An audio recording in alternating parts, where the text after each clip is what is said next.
ચલો સાંજ પડી ગઈ છે ફાઇનલી ન્યૂઝીલેન્ડમાં. દિયાબેન આવી ગયા છે, 5 વાગી ગયા છે.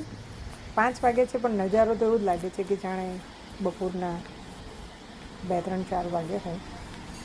ઇવનિંગ જેવું તો લાગતું જ નથી. 5 વાગ્યા પછીનો ટાઈમ છે.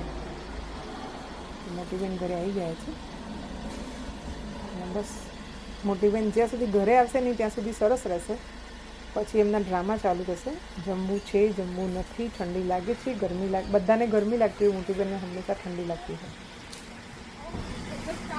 અને બસ ફાઇનલી અમારા વેન ડ્રાઈવર સારી છે, એની લોકલ છે. દિયાને લઈ પણ જાય છે સવારે અને મૂકી જાય છે હસતા હસતા. દિયા કંઈ બી બોલે તો બિચારી શાંતિથી સાંભળે છે અને આન્સર પણ સરસ આપે છે. જો મોટી બેન અમારા આવી ગયા. ઘરેથી ચોટી વાળીને ભલે મોકલો પણ ત્યાં જઈને તો બોરિયું હોય જ નહીં. જો પ્રોજેક્ટર ઉપર સેટ થઈ ગયા છે ગેરાજમાં ભાઈ અને બેન. ભાઈનું ડિનર પતી ગયું છે, મોટી બેનનું બાકી છે.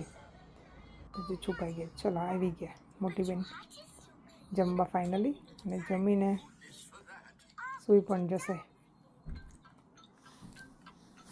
ફાઇનલી મોટી બેન જમવાનું પૂરું થઈ ગયું ડિનર. બસ હવે ઊંઘવાના ડ્રામા કરી રહ્યા છે પણ ઊંઘી બી જશે હમણાં 15-20 મિનિટમાં. ત્યાં તો ડ્રામા થઈ રહ્યા છે પણ હવે 15-20